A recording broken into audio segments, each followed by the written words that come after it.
Dipa CCTV দেখে জানতে পেরে যায় যে গহনাটা জয় চুরি করে দীপার ব্যাগে রেখে দিয়ে সেটা জেনে দীপা সেখান থেকে চলে যায়। এরপর সেখানকার ম্যানেজার সূর্যকে সিসিটিভি ফুটেজ পাঠিয়ে দেয় আর সূর্য সবটা জেনে যায়। অন্যদিকে দীপা জয়ের কাছে গিয়ে বলে, কোথায় যাচ্ছ?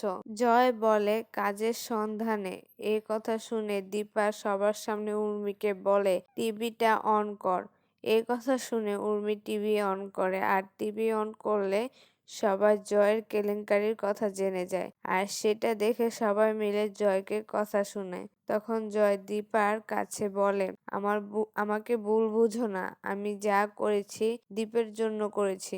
গুন্ডাগুলো আমাকে ভয় দেখিয়েছিল, ওরা বলেছিল আমি টাকা না দিলে ওরা দীপকে তুলে নিবে। এরপর জয় প্রতীককে বলে, তুমি তো সবটা জানো কাকাই, তুমি বৌদিদিকে বলো না বুঝিয়ে। দীপা বলে, তুমি সবটা জানতে কাকাই? প্রতীক বলে, এদিকে তুমি আরেক দিকে নিজের রক্ত, আমি কি করব বুঝতে পারিনি। দীপা বলে, সেই তো নিজের রক্তই তো আগে, আমি কে? আর সবার সামনে বলে, জয়কে থানায় যেতেই হবে, আমি বিনা অপরাধে চুরির দায় নিতে পারবো না। এসব বলে দীপা সেখান থেকে চলে যায়। অন্যদিকে চারু সূর্যকে বলে, তুমি আমার বিয়ে করবে তো, যেমনটা আমার বাবা মা চেয়েছিল? এ কথার উত্তর না দিয়ে সূর্য বাহিরে আসলে দীপা সূর্যকে ফোন দিয়ে বলে, আমার বেল করানোর জন্য ধন্যবাদ, তবে আপনি ভিডিওটা দেখেছেন তো? সেনগুপ্ত পরিবারের জন্য আমি চুরির তাকমা নিয়ে ঘুরে বেড়াতে পারবো না। এ বলে ফোনটা কেটে দিয়ে কান্না করতে থাকে।